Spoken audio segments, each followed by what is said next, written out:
Well, by way of introduction, let me first invite, which order do we have it? It doesn't really matter. Let's start with Anna-Karin Jatfors, if I could. Meik mentioned about gender equality being also a component of happiness. And then you work, of course, with the UN for a long time, including in Thailand for almost the past decades on gender issues.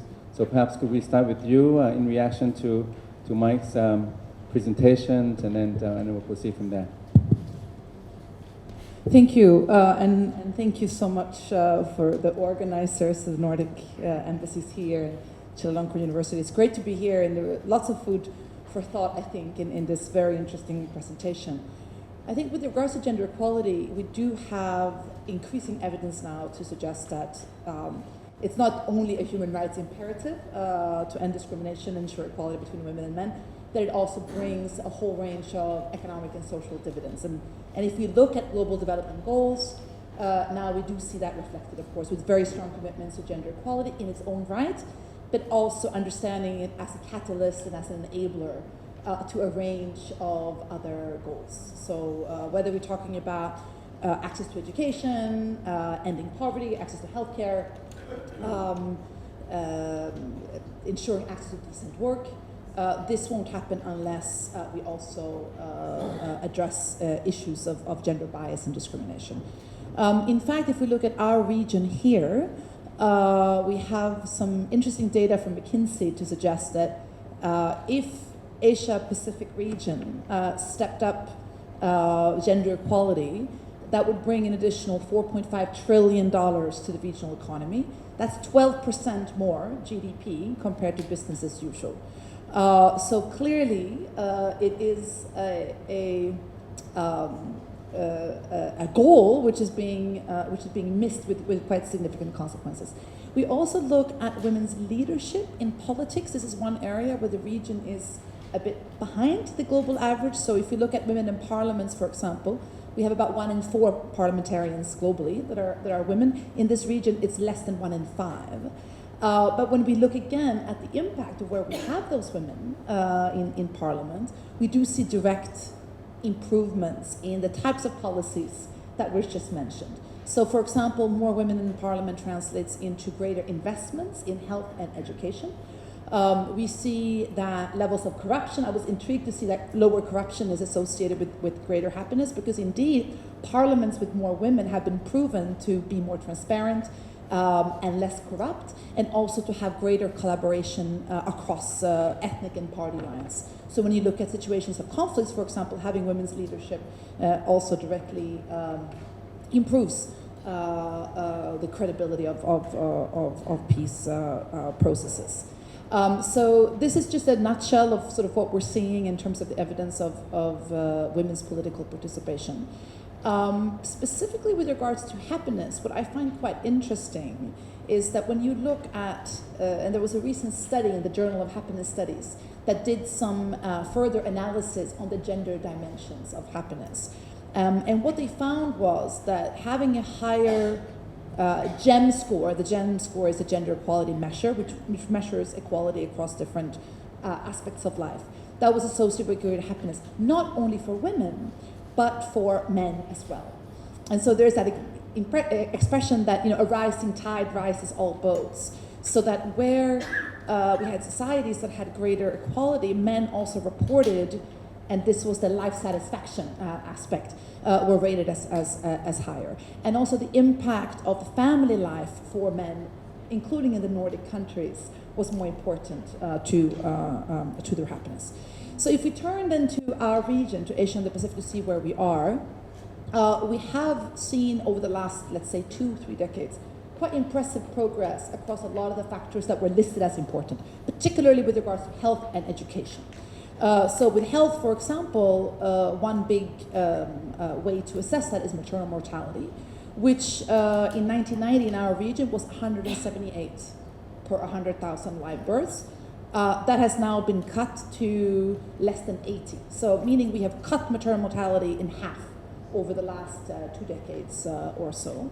Similarly with education, many countries in our region, including Thailand, of course, have reached or even surpassed gender equality in education. So now at the end of primary school, girls are outperforming boys in reading and in maths in all countries in the region except for one. And interestingly, that one country is Australia. But also with regards to secondary and even tertiary level, girls are outperforming boys. And why am I saying that? It's actually to say that because of these investments in public services, equality has increased to a certain extent. The downside is that all that improvement on health and education has not done anything to ensuring equal rights to labor markets. It's actually the opposite. The women are less likely to be in paid employment in our region than they were in 1990. And Asia Pacific is the only region where women's labor force participation is going down. Of course, we have South Asia being the biggest, where only 30% of women are working compared to 80% of men. But across the board, we are seeing a huge discrepancy. And of course, where women are working, they're also much more likely to be in vulnerable part-time employment without access to critical benefits. The other aspect outside of economic participation is the political voice and the political leadership, where again, when it comes to politics, we are generally behind. We have many countries, including Thailand, we were just discussing earlier, where the numbers have increased, and they have increased quite a lot, but still from a fairly low baseline. So that overall we are still behind. On the other hand, when it comes to the economy and having women's representation in leadership, in management position, on company boards, many countries in our region are actually doing much better than European counterparts. And of course, Thailand stands out as one where we have a lot of women in economic leadership. But just to talk a little bit about why women are not entering the labor force and what are the reasons for that. And what it comes down to, in essence, are still that even though girls are being educated, the norms around the expected role of women and men in society haven't changed. So women are still expected to care for children and care for the elderly. And that is keeping them away from meaningful paid employment in high quality jobs.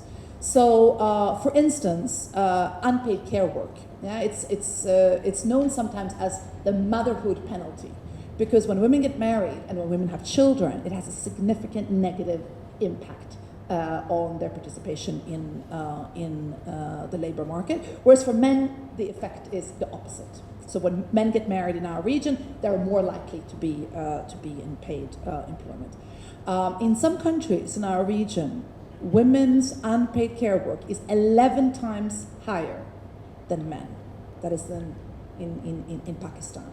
But even in developed countries, in Korea, in Japan, in upper middle income countries like Thailand, for example, women are doing 5 to 4 times as much unpaid care work as men. And of course, this translates into huge amount of time that women are spending caring for children, but especially in Japan and Thailand, rapidly aging societies, increasingly also for elderly family members. And so what this really boils down to is that if we are to increase women's labor force participation, which we know is associated with increasing women's economic agency and choice, thus important for gender equality and happiness, we have to invest a lot more in the care infrastructure. Quality, affordable childcare to allow women and men to participate both in labor markets and not having to choose between having a family and having a career. But of course also in physical infrastructure. What we see in our region is that for poorer women in particular, many of them spend a lot of time not just caring for children, caring for older family members, but also for very basic things like collecting firewood, collecting fuel, collecting water, which has a huge negative impact on women's health and on their time use. What I think is interesting also in the context of migration is that in the absence of public investments in these sectors, many women, particularly women from the upper socioeconomic groups, the ones who have higher income, the ones who have more education, are managing this balance, this elusive balance between working and taking care of family members by the use of female migrant workers. And so women from other countries are coming in to countries like Thailand or Singapore, Malaysia, to care for children, to care for the elderly, to allow women to access employment, but without fundamentally altering the gender division of labor. So women are outsourcing, in a way, their care responsibilities to other women, often from poorer countries or from poorer socioeconomic groups, but without necessarily adjusting the expectations. So in terms of some of the recommendations then that we are seeing, investing in care is critical, in childcare. Investing in more flexible workplaces. What we see in Asia in particular is a very strong focus on always on business culture, meaning that to be successful at work, you have to be present, you have to work very long hours, and you have to be in the office. So not a lot of flexible work policies, not a lot of a use of technology, for example, that could allow women and men to combine, family and career aspirations. And of course, the cultural expectations that if a woman has a child, she would be expected to stop working. So I think that brings me to another important issue, which is the issue of family leave, paid family leave policies. One of the things we've seen in the Nordic countries is investing in parental leave. Not maternity leave, but parental leave, which has allowed both women and men to stay at home with children. It's still not equal. Of course, I think Sweden, which is at the top, has about 30% of parental leave is now taken by men. But still, that's quite significant compared to what we see in Asian countries. So it's having a policy, but it's also setting the role models of encouraging men to take that policy. I know in Korea, for example, there is paternity leave. It's not a lot and it's not paid, but it exists. But even where it exists, the social pressure is so strong that men feel they're not able to take it. And of course, that also has lifelong implications on their ability to connect with their children and their families and their happiness. I think maybe I will end there because I don't want to go into too much detail, but just to say that I think we do know what works, we do know what types of investments are needed, we do know the value of making those investments, but still we haven't seen policy and practice perhaps aligning to what the evidence tells us. Thank you. Thank you very much, Anna-Karin. Let me just ask a quick follow-up question. Just to bring the message and the lesson maybe closer to home. So you've worked in Thailand for almost 10 years now. Do you think over the course of your stay and work in Thailand over the last decade, has Thai society become happier or less or the same, what do you think? Coming from a Nordic background. It's a very difficult question. I think what we have seen progress in a lot of areas, and I think particularly when it comes to economic agency and economic freedom and women's ability to make choices that influence their lives, we have seen improvements. We have seen improvements with regards to political voice, political leadership, but at the same time, we also have problems around growing inequalities, of course. We do see concerns around governance and corruption, as we see in many countries. So I think it's hard to say whether women, if I'm looking from the gender perspective, we do see progress in some areas, but we also see some pushback. And perhaps one important area, which is the one on violence against women, where I think Thailand is in many ways leading the way on legislation and policies, but practice is falling behind. Clearly, where women are suffering violence in their daily lives and in their families, this makes it almost impossible, if not impossible, for them to be happy. And Thailand does have at least strong legislation when it comes to ending violence. So I think that's one where we have seen progress in recent years. Okay, good. So it's consistent with the ranking in a way. So Thailand's number 52. So it's a mixed result. Let me move to Dr. Nitinant. Dr. Nitinant used to be the Vice Rector of Thammasat University. She is now the Dean of the Pridi Banomyong Institute at Thammasat. And I always welcome our Thammasat colleagues. We don't have enough Thammasat professors speaking at Chula, so very much welcome to have you here. Now, I know that you know what Mike said in one of his talks is if you have a breakfast and if you don't put your breakfast in Instagram, it tastes just the same. But for me, I learned that Dr. Nitinant is she's a avid follower, student, if I may, of Buddhism, and but I learned this from Facebook because I see her Facebook, and I see she's very interesting encounters, experiences. I think so. Could you share with us from what you've heard today? What's the Thai version of happiness, individual on an individual basis, but also as a society community? Thank you very much, and good morning. Honestly, I was very surprised when I was invited by Dr. Thitinan, but I'm also glad that I will be sharing my views on this forum. To me, I think happiness is a very complicated issue, and it's very difficult to measure. But from this morning, I heard from Mike about what he tried to do, a scientific approach, and I think this is one of the challenging issues, at least to measure measure the level of happiness. It's not only for individuals, but also for the countries. And that would be very relevant for policymakers, at least to move forward, which directions that we should at least close the gaps or try to move towards destination. But to a large extent, we have to admit that happiness comes from individuals. Happiness doesn't come from the country. It's not top-down, it's bottom-up. And if individuals in the countries are happy, so we can't deny that country will not be happy. So that means if we can make sure that happiness happens at the individual levels, at the society or the country or any interstate levels, happiness will take place. This is what it's a kind of logical and consistent message that I like to convey.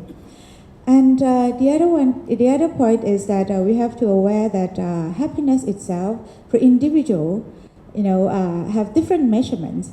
For me, you can't have just one single method or one single indicators to measure happiness, simply because, as you mentioned about life satisfaction based on individuals' expectations are also different. So I'm glad that Thitinan put the word balance in the topic. It's not just happiness, but it's the balance and happiness. So that means for the individuals, imagine when you were young, I just mentioned to Excellency Ambassador that when you were young, you might be very happy when you got a new toy. But when you grow up, you graduate from school, from university, you got a job, you got proposed by a very nice gentleman, you got married, and then, yes, your stages of life progress. Then the definition of the happiness can vary over time. So in fact, it's a dynamic term, it evolves, and it can change, it can transform over time. And that is the reason why I'm very interested in what Buddhism is teaching. I'm very pleased to see Most Venerable sitting here with us as well. The idea of the Buddhism itself, for me, that I'm going to mention about is not ritual, is not religion, but I'm highly appreciating of the teachings that when you are happy, And imagine you are happy, of course, just only in a second, things change. Children got a new toy, but then they get tired or bored of that. They would like to have a new toy. So happy, unhappy, happy, unhappy takes place all the time. The problem is how you cope with those unhappiness position or a state of unhappiness, and how long the unhappiness will remain with you. The unhappiness will not last long if you realize that things change. It changes and then it moves to another state of happiness, of course. This is like economics. I'm having economics as background. So actually, it's a state of finding or restoring equilibrium. When you are disturbed by any factors that you cannot be satisfied, of course, perhaps because whatever you have nowadays do not meet your expectation, so your life is disturbed. But you can truly, honestly, you can truly find a new state of equilibrium if you understand the process of changes and you realize that it is the nature of life. Things change, and you know that this is a really basic truth of life, that everything that happens will have the consequences.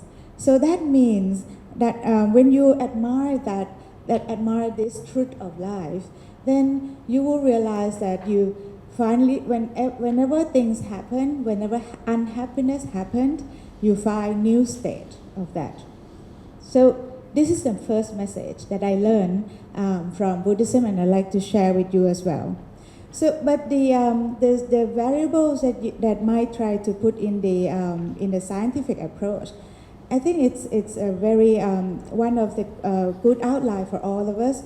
Imagine when you are a little child, you grow up. Of course, you would like to have security in life.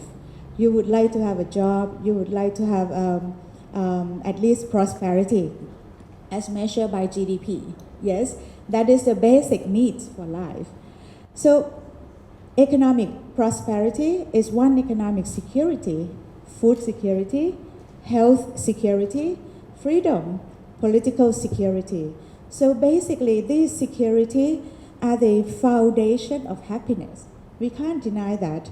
So the security is a foundation of happiness, and but you have to look into, deeply into the essence of those securities that. You can manage that. When you can manage that, that means you can manage your own happiness. And the states of happiness will be the equilibrium of your life. So what does it mean then? When you have balance of that, the life will be happy.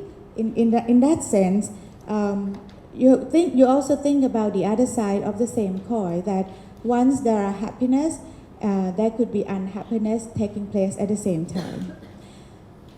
Imagine you are now having someone saying good things for you, but don't forget that at the back of in any corner of the room, there might be someone saying about you in a negative way. These are mixtures. These are things that happens all the time. So what does it mean? That means happiness comes with feelings, comes with emotions, comes with how you feel. So if you understand that this is a truth and you can disaggregate the feeling and the truth, then happiness, the true happiness, can come. What would I mean is that you know that when someone talk about you as good or someone talk about you as bad, of course it makes you happy or unhappy. But that is not the true happiness. This is the one of the emotion that could make you disturbed. And once again, your happiness can be restored once you realize that, oh no, this is not the truth. So the key is about the basic truth of life, that we understand things change, understand, and we can disaggregate between emotions and the truth. Then your happiness will last. And again, if you have to live with others in society, you have to create another state of balance for the happiness as well. So that means it's not only individual happiness, but also your own happiness with others, happiness of living with others, with the society, with the environment.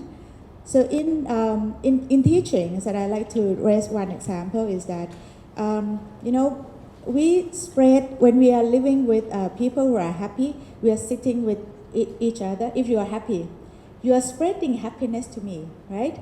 But if you are sitting with someone who has some kind of bad emotion from somewhere, you have those kind of persons in your workplace, what would you think? What would you feel? You feel that, oh no, this is a kind of, a very unpleasant place to stay. Of course, happiness is another externality, a good externality that you can spread over. And that is true kind of loving kindness that you spread to others. So this is the society of happiness that you can create. So happiness can create from, living with others who have happy emotion or happy feeling as well. So this is the state of happiness that can be created and can be collectively shared by individuals in society. But balance is a word that we have to put in the context, because if you have too much loving kindness, suppose I have too much of loving kindness to someone, then the loving kindness could become over love, over joy, over passion, and then it might disturb your state of balance of happiness, because once you are disappointed, you will be suddenly depressed, or you'll be suddenly becomes emotionally angry. So that means the balance has to be in play every state of happiness. My last point that I'd like to share with you at this round is that when you think about the stage of life, of course, when you are getting elderly and you are facing with the number of the situations that change, health is another variable that makes you becoming, aware of things that change. So when you are having good health, you may not be aware of whatever change. But when you get ill, you'll be aware that you have to be prepared. So that means that is another stage, that when you get elderly or you get ill, that means your movement of the body can be slower. But again, if you realize the truth of life, that means you will accept that this will happen and this is the nature. And then when you are living with others in this stage of life, then you can acquire happiness from that level of life. And of course, when you are getting older and living with children, that means you can be a nice model to children as well. So this is a kind of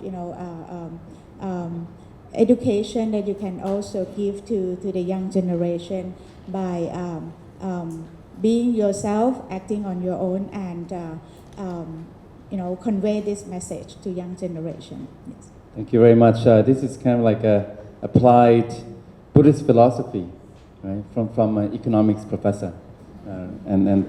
So it's more kind of the spiritual basis of many of the points that you made, Mike, and also I think that what Dr. Nitinant said about unhappiness, I think in Thailand, because most predominantly, not everyone, we are Buddhist, so we tend to be pretty good copers, to cope well with unhappiness. So that's the flip side of searching for happiness, is coping well with unhappiness. You mentioned health. Let me move to also a long-time friend, Dr. Supavud Saicheau, for much of the past 3 decades, has been the leading independent economist in Thailand, based at Phatra Research, Phatra Securities. But he is very much sought after his comments and views. He writes a column for Krungthep Thurukit on economics, on business. But more recently, he has been interested in health and wellness. And like you, Mike, he has a scientific approach. So it's not just, superficial, but actually he's done a lot of research to try to pinpoint how to be well, physically well. And I think he has a short presentation to share with us. Please, Dr. Supavud, you have his bio, so I'm not going to go into it. Please, the floor is yours. Thank you very much, Titinan, and I'm so very glad to be here. My job is as an economist in an investment bank. So the definition of happiness for me had always been make clients money. Make sure that they make money in the stock market. And that's pretty simple. You crunch numbers. So I'm crunching numbers for you here. Now, I'm biased, right? I am 63, so I'm talking about happiness for the elderly. But I think there are interesting implications. Let me take you to the first page. This is something that he did in January, just about a week ago. People are most miserable at 47.2 years old. We like our numbers, right? And according to this former Bank of England economist, it's because you're getting bald, right? You're having babies, and so on and so forth. Not to be outdone, of course, 2 years before that, the National Bureau of Economic Research in the United States, which actually does economic cycles. They tell you when the economy goes into recession, when it recovers. They did even a better study covering 51 countries, right, about happiness. And you can see that there is this U-shaped U-shaped curve of happiness, if you will, satisfaction. So people tend to become quite unhappy around the middle-age time. And then by the time they're my age, they're actually happy again. So why is that? Of course, as you can see here, we economists will say, hey, we don't know. The scientific explanation for the U-shape currently remains unknown. So we don't know. So this is where my own opinion comes in. I think it's this. When you're young, everything's new, exciting. There's no upside limit to life. You can be anything. You could win a Nobel Prize. Everything is great. So every moment is great. Now, when you're old, every moment is also contentment. It's not bad. I'm not going to be rich. I'm not going to be famous. My skin is wrinkling, but so what? My eyesight isn't good either. I can't see it. I don't know that I'm getting that old. Hearing's not as good. So, people who gossip bad things about me, I can't hear them either. So there's a lot of good things when you are old, but it's mainly contentment, happy with what you are and who you are, and whatever modest achievements you have, well, so be it. Now, economics is dismal science. So we are paid to worry. So what do I worry about? This is what I worry about, health. Why? Because the biggest risk factor for non-communicable disease is old age. It's nothing else, it's old age. Everything that you don't want happens to you when you, and that's what it is. Mentally, when you're old, I think you have contentment, but physically you don't want to suffer any of these diseases, be it heart disease, stroke, diabetes, or Alzheimer's. But all these risks go up with old age. That, to me, is the challenge, actually. In fact, let me put it another way. Let me challenge you in this. We talk about an aging society. But I would tell you that we will not need to talk about an aging society at all if everyone drops dead after 70 or 80 or 90 years, always in perfect health. Right? Think about it. You'll be surprised that the guy died last night. But if you're 100% perfect health till the day you die, there will be no economic problem of aging. Right? So it's not an aging problem. Again, I'm challenging you. It's not an aging problem. It's a disease-laden end in life. In other words, morbidity. And that's what I plan to do, to compress morbidity. Now, the other thing that causes risk to health is actually obesity. And I think no one knew about it. I didn't. We had a crisis in Thailand in 1997, big crisis in 1997. But it was the year that WHO declared obesity as a global epidemic, affecting now about 650 million people. And in Thailand, probably 6 million people. And that number had been growing hugely in the past 20 years in Thailand and globally. So I think there are two problems here in regards to health, aging and obesity. And the problem is going to get bigger. So what do? Exercise. Economists, we like to optimally exercise. I don't want to exercise too much, right? I don't like exercise. But the optimum, where you minimize your risk of death, unfortunately comes in at about 2 to 3 times the WHO recommendation. You actually have to run about 3-4 hours, not just an hour and a half. Or walk double that. But that's where the optimum is. You don't have to do a marathon. In fact, each time if you run about an hour each would be fine. That would be optimum. And you would, according to the statistics, to the data, you'd live about 4 to 6 years longer. Running hurts? No. Right. This is Dr. James Fry of Stanford. He did this thing some 20 years ago, 30 years ago now. Followed runners versus his control group, which is the faculty in Stanford University. And you can read the details in this quite famous study. Followed these people for 20 odd years. Runners' initial disability was 16 years later than sedentary people. That's enough for me. That's enough for me. Aging is something I don't like, but aging and having to be confined at home, that hurts. Okay, Harvard did a study recently. The Americans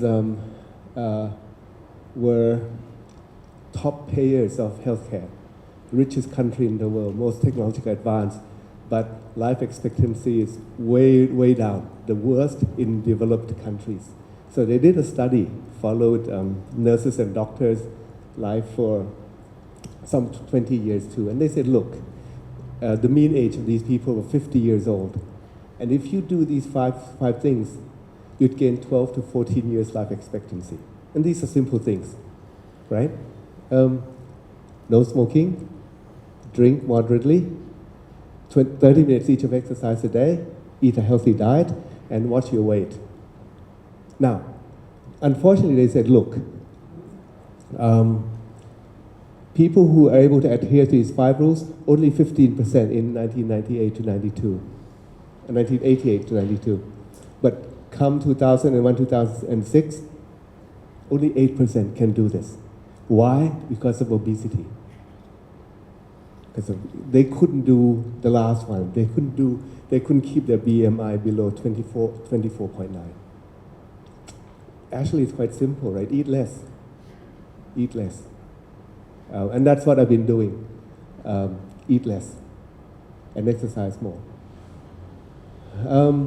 Finally, it comes back.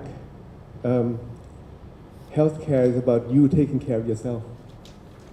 The system won't take care of you. In fact, the word healthcare system, I think, is a misnomer. In Thailand, the word for universal healthcare used to be 30 baht รักษาทุกโรค, which means for 30 baht you could cure every disease. That's exactly what it is. The system will try to cure you after you have a disease. But that's not what you want. You want to not have the disease. And so, unfortunately, if you look at the Thai budget, the universal healthcare scheme, the budget is 191 billion baht. The budget for the Thai Health Promotion Foundation, SOSOSO, is 4 billion baht. This is the organization that proactively promotes healthy living, exercise, and so on. Their budget is 4 billion, right? Whereas the budget for curing disease is 191 billion. So down there's a misallocation of resources. Bottom line, again, as I said, you've got to take care of yourself. And as you mentioned before, if I can take care of myself, I would not need my younger relatives to come and take care of me, and they can be more productive in the workforce. Thank you very much.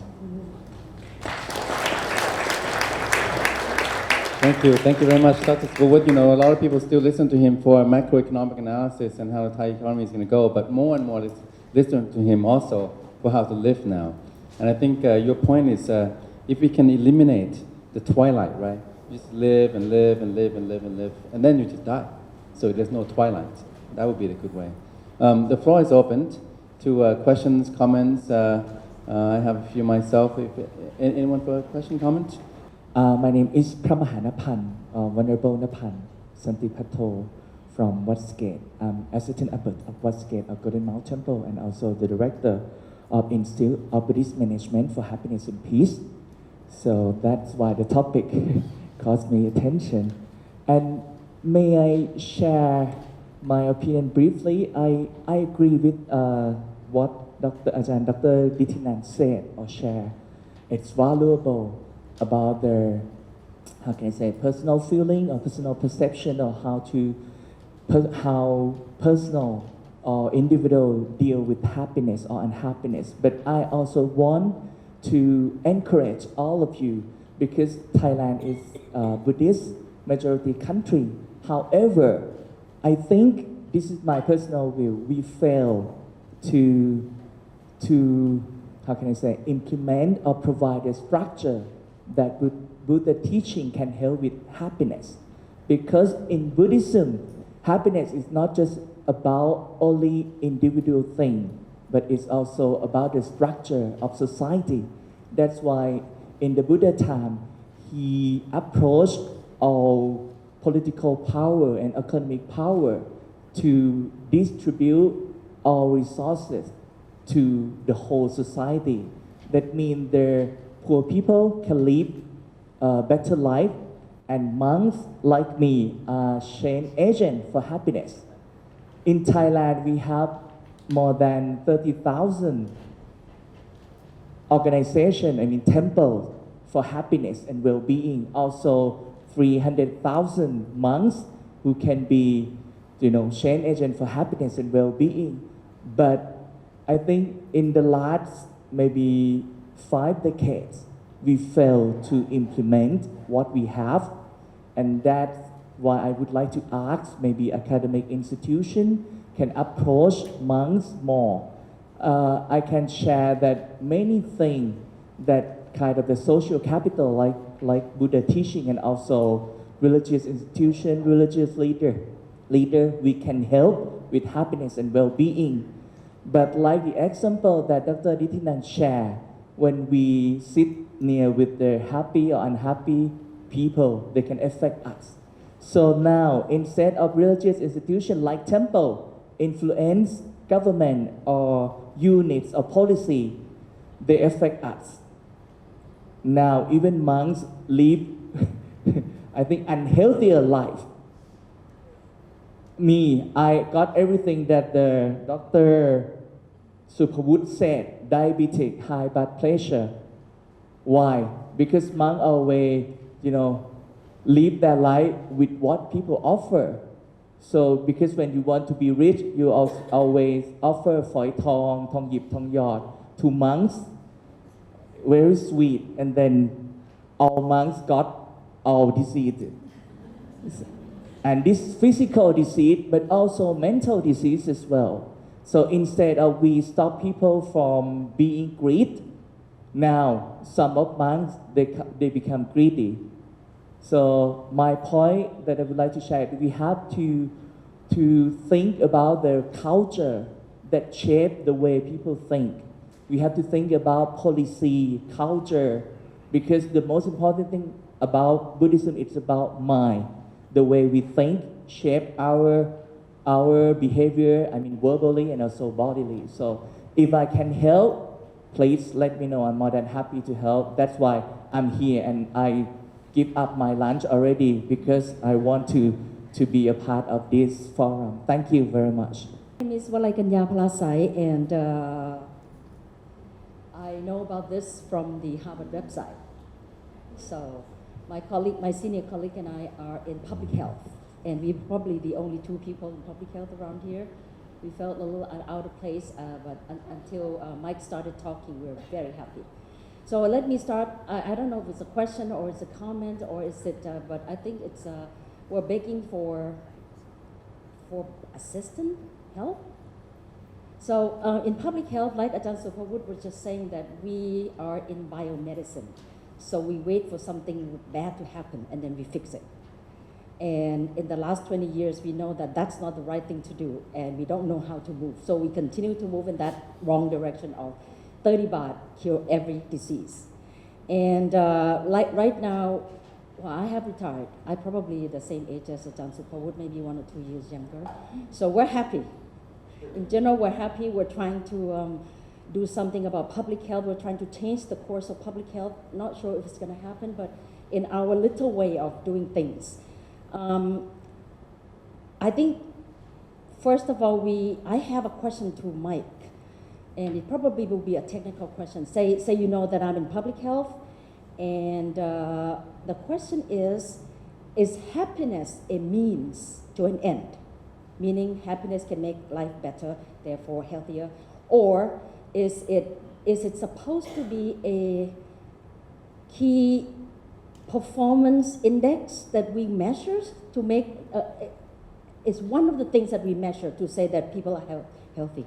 Because WHO is World Health Organization is a little standoffish, I suppose, approaching this. Health is a modus operandi. What does it mean? So it means a means to an end, right? So from your perspective, what is it?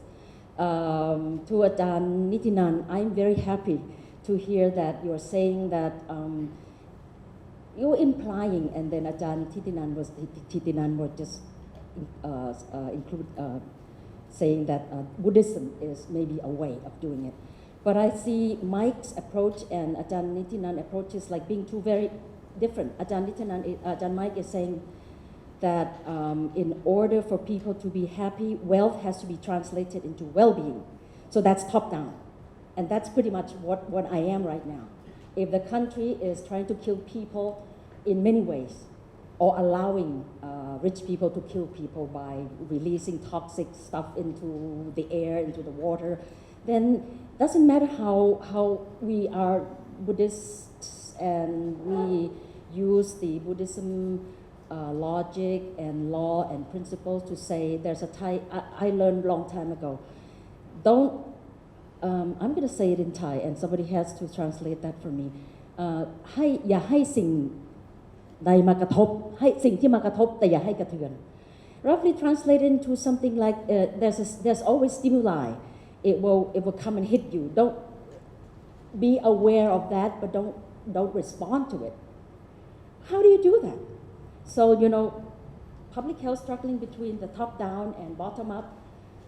The two of you can answer that for me, please. My name is Sawakon from Department of Society and Health at Mahidol University. And there is another public health person in this room. I was Deputy Dean of the College of Health at Chulalongkorn years ago. And thank you very much for all the speakers who providing insightful talks, and I learned a lot. And also thank you very much for Ajahn Titinan for organizing this. I think it's a very important thing. I practice meditation since undergrad years, and now I'm reaching retirement. It helped make me happy. It at the state of mind that you reach certain state and then you feel happy. It's the art of detachment, philosophy of detachment. But my background in public policy and system dynamics led me to see something. That, for example, if you see a picture of the kids towering over the garbage mountain, okay, and if I was thinking that if I go teach them about meditation and they live the life there like that, what would happen? And also now we are talking about a lot of health issues. And if I practice meditation, if the environment is like this, if we exercise, we go like exercise is important, and thank you for Ajahn Supavud to advise on that. But a lot of times we see marathon run organized on a day, on days that have a lot of dust. It's a smog, high smog level.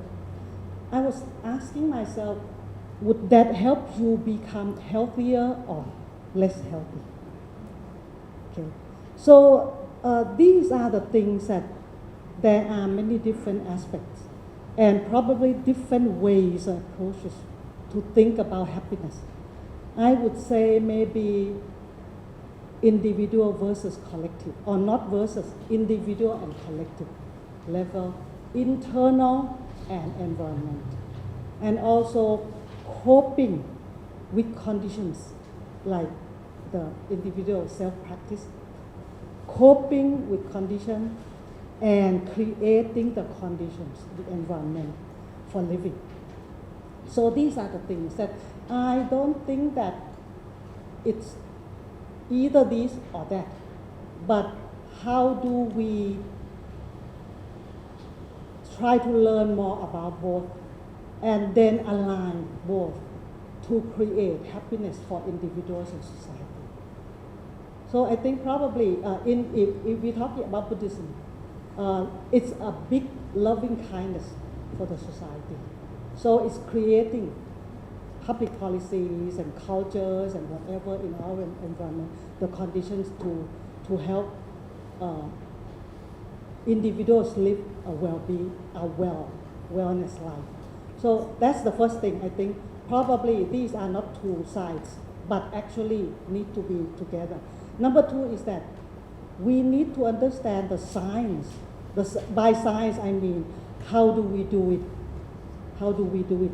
Do we understand? How do we understand more about the individual way of creating happiness and the public policy or the societal ways of creating happiness? I think that's probably the thing that is important, and I would like to really learn more and work with all of you to try to do that. I have two questions, mainly to the Viking. The happiness about marriage, did you base, I guess you based it on monogamous societies. What about other societies where you have polygamy, like Islam? Are they, is there more or less happiness, or what is the happiness about women in such society and men? And then the second question is,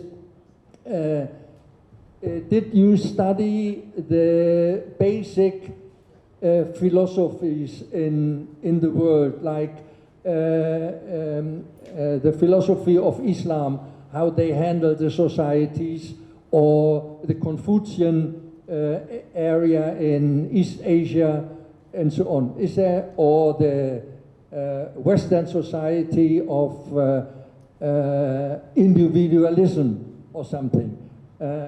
Did you study any differences in these groups where is more happiness or less happiness? Okay. Besides of the economies and so on and so on.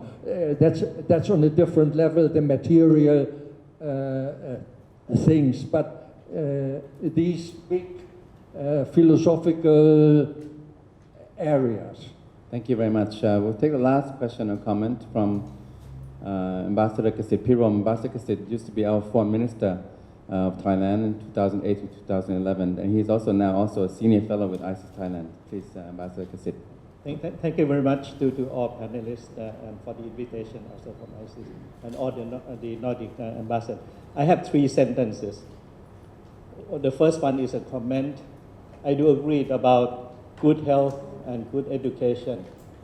But the third point, I would like Director Meik to think deeply about the failure of governmental services in most of the developing countries. I think the services by the public sector in the Nordics and developed countries are excellent. But we are very fearful of the police and the bureaucratic officers in every ministry, except maybe the Ministry of Foreign Affairs, which is excellent. The second, then I have 2 questions, particularly to Director Meik and I think the 2 panelists also. His Majesty King Bhumibol Raman IX concept or philosophy on sufficiency economy. It's about life planning, individual life planning, as well as the governmental or societal planning to lead the country forward. How much is that in your awareness? Have you been looking at it? Could you combine that to the Bhutanese Index of Happiness? And we have this as part of this happiness analysis, studies, and implementation. And the second question is that also to Professor Meik, but I'm happy about the 2 other panelists mentioning a bit. This spirituality of the meditation from the Buddhist point of view, I think you need the inner strength, you need the inner tranquility and so on to make you happy. I think you can be very rich or very poor, but if you have that self-awareness and self-control through the meditation, I think that's a major step forward in the attainment of the basic happiness in everyday life. Thank you. Thank you very much. So you can see, Meik, that you are in a Buddhist, predominantly, not wholly, Buddhist country. Meditation is mentioned again. I'll just come down to the stage, the speakers now. Let me go down in this way and you can have the last response. We've heard a lot about the spiritual development, the spiritual basis of happiness. Also, we heard about balance as another way of seeing happiness. So you don't have to answer all the questions and respond and react to all the comments, but whatever you like to say for a minute to 2 minutes as the last round, please. Yes, I'd like to just once again saying that to my view, the Buddhism is not only one religion that of course aim for happiness. I'm sure that all religious teachings aim for having their people to attain happiness. But in terms of Buddhist teachings and meditation, as former Ambassador Kasit mentioned about, is a very effective means for me to establish inner tranquility.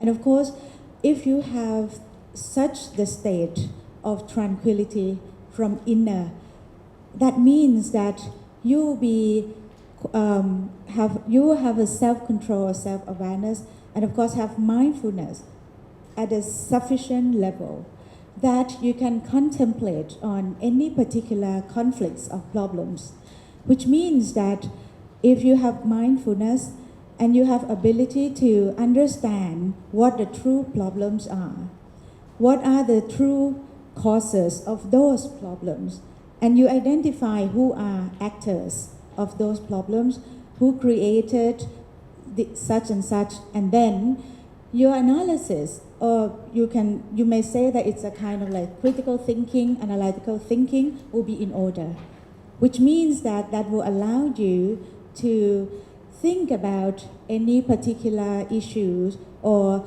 even you are going to design any policies for the country's level. You finally come up with a plan that is a well-defined plan. And finally, through those contemplation with mindfulness, which comes from your inner strength, which comes from, again, inner happiness, which can be developed from meditation. That means finally your ultimate goal of having the ultimate happiness of society and happiness of the country will be very possible. And then in that case, it means that the right decision or decision-making process can follow. And so whatever you are going to decide, whatever you are going to do, it will not only for only individuals, but of course you will look at societies or collective benefits. The benefits will come for the, will be priority for you to think about. Because once you have happiness, that means what you think about, your mind is clear, your view is clear enough, you can see through all the problems, and then whatever you design, it's for society. And so whatever problems, whatever things that will find, will follow, will be cleared. So this is the first point I like to emphasize, that it's very important.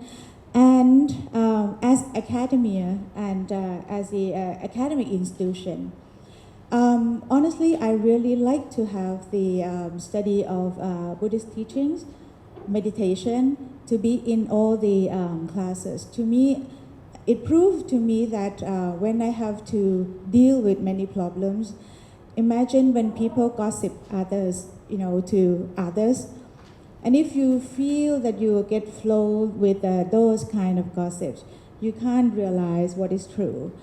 So you have to sit down and be taking breath, perhaps, a little breath for maybe a few seconds, and try to analyze what is the truth of that. And how could you do that without, if you don't have your own inner strength, comes from your own tranquility, state of mind, or peace of mind, then you can't make that such a right judgment. And actually, Buddhist teaching is very useful. In particular, if you learn, if you have, the 38 blessings or Mangala Sutta, the very first step of the Mangala Sutta is not to be engaged with any evils or any fools or any bad persons. So being away from bad persons, that means you are going to be engaged with good persons. That means you make society at least at the decent state to make a desirable society. And then each step of the 38 blessings will finally make the whole society getting more improved or developed in a more desirable way. So that means the teaching itself can be practiced, can be utilized for the society development, and then finally bring about the happiness for society. Thank you. So maybe I have a slightly different take on balance, or different aspects of balance, which is the balance between state, markets, and families. Because we know that families are critical for well-being and they're critical for equality, but we also know that public policies make a difference, and of course the market, which is where the majority of people live and work, whether formal sector or informal sector. But what we often see is that that balance is not always there. And in order for families to be places of love, of nurturing, of support, of equality, of justice, and of happiness, they need to be supported. And oftentimes, and around the world, families are not supported, and women bear the brunt of that by having to do this double burden, by not having freedom within their families, by being subject to violence, by being subject to discriminatory practices, etc.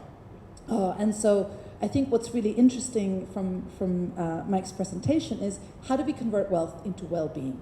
And a lot of those policies that states can make can influence those other two, both markets and families. And we have such great examples from the Nordic countries where a policy has directly influenced how families operate or how markets operate. We have Norway with the legislation on company boards, which brought the numbers up and changed companies forever, both publicly listed companies, but also state companies. We have Iceland last year became the first country in the world to legislate equal pay. Now companies can pay fines if they don't have equal pay. We saw, and I've seen in my own life, the impact of parental leave in Sweden. I was born in 1975. That's 1 year after Sweden became the first country in the world to constitute parental leave. And I believe that my relationship to my father is tremendously different from my father's relationship to his father. And part of that, I think, is really a result of that early bonding, which changes the relationships, forever.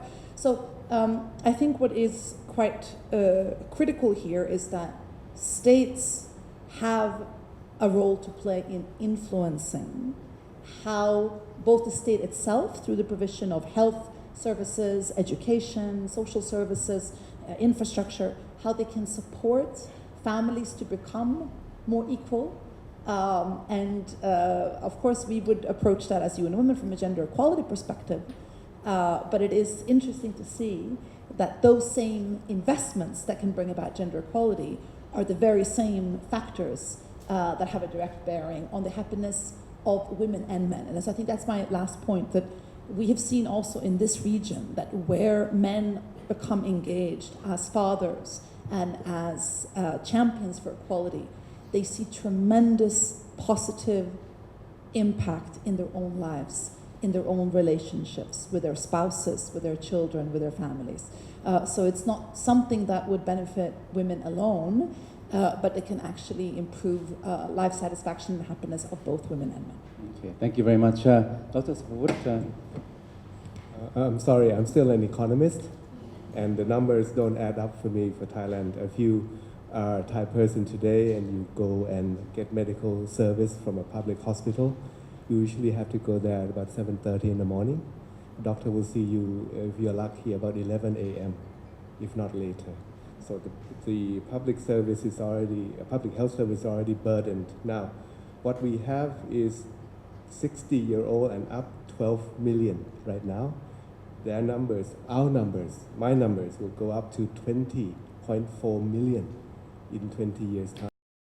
Whereas the number of people who are working to pay the taxes and to pay for the public health, their numbers will shrink from 43 million to 36 million.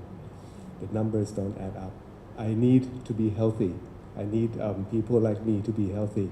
Otherwise, resources, there will not be enough to allocate to take care of us. Thank you.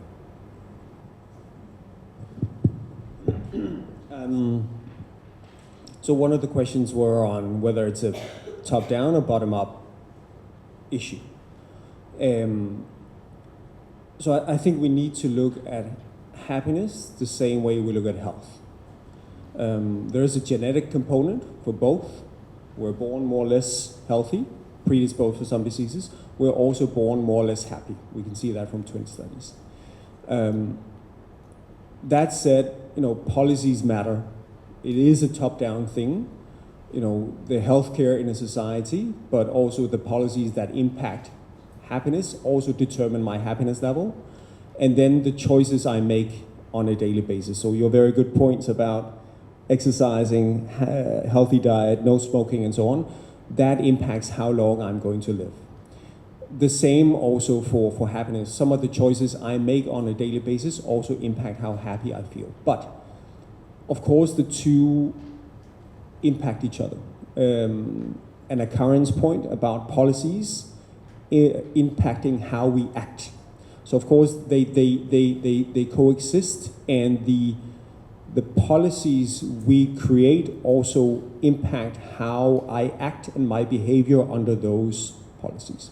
So it's, to me, happiness is not a top-down, bottom-up perspective, it's both. We can create policies that create better conditions for good lives, and my behavior and my perspective in life, also some of the Buddhist practices, will also impact how happy I feel. So to me, it's not a either or, it's both. And also, again, with the relationship between health and happiness, it's also a dual relationship. So obviously, yes, we are less happy when we are sick, but we can actually also see that happiness keeps people healthy. And I think we need to come back to the original definition of health from the WHO, that it's not just the absence of disease, also a very good point, but it's mental, physical, and social health that we're trying to achieve. And one of the reasons we see this U-shaped curve, where we have a low point in happiness in our mid-40s, it looks like there's good news. It looks like we get happier as we get older. Unfortunately, part of the story is also that happiness keeps people healthy. There's a lower mortality rate among happier people, and that simply also means that the unhappier ones dies, and that increases the average happiness level of the remaining surviving group. So it's a super interesting area. If you're interested in health and happiness, I really recommend looking out for our upcoming report. It will be published in the middle of next month, looking at well-being adjusted life years. So how does different diseases impact satisfaction with life, not just for us, but also for our family? Super interesting study coming out there. Religion, mindfulness, also a few sentences on that. It is one of the most tricky areas to study because it's very difficult to do randomized studies in religion. We cannot say you're religious, you're not religious, you're religious, you're not religious, and then do a randomized trial. But on average, we do see religious people are happier across the board, actually, across the different religions. One of the reasons might be the values that a lot of religions have in common: gratitude, altruism, anti-materialism. Those are some of the driving forces also in well-being. It might also be that for a lot of religions, if you are actively practicing religion, you are also part of a community. You go to the temple, you go to the mosque, you go to the synagogue, you go to the church, and that social community is also what drives well-being. For mindfulness, just to end with that, we actually also see very positive results. There are studies in schools that show that mindfulness exercises have a positive impact on student performance, both well-being and their academic performance. So yeah, there is studies in that sense as well. If you're interested in education, the scientist Alejandro Adler have done some really interesting studies across countries, Bhutan, Mexico, and other Latin American countries that show resilience, that show mindfulness, meditation, also how that impact well-being of kids. Yes. Thank you very much. We're over time. I apologize. Let me just bring this to a conclusion by noting that perhaps your study in your whole institute, what you're doing is sort of you have an approach to measure, to optimize, and to kind of point out and for the benefit, public benefit. So it's quantifiable. It's the tangible, the concrete. What you've heard, I think, some of the comments. The reason that here in Thailand, because Buddhism, you heard about meditation. Partly because of what's quantifiable and the institutional balance between the market states and families. They are so poor sometimes that people have to seek alternatives, their own development, their own coping mechanisms. So, this is an exercise that I hope, an exercise in learning from each other. So I hope that we've learned a lot today from the Nordic model of happiness Research Institute, your very important work. We have this on YouTube. It will be viewed and watched subsequently many times. And in the process along the way, I also hope that maybe you've picked up a point or two from the comments and perspectives here today. Please join me in thanking all speakers, especially Meik Wiking, for making the trip here. Thank you very much to all the embassies and Nordic embassies, and thank you for coming today. Thank you.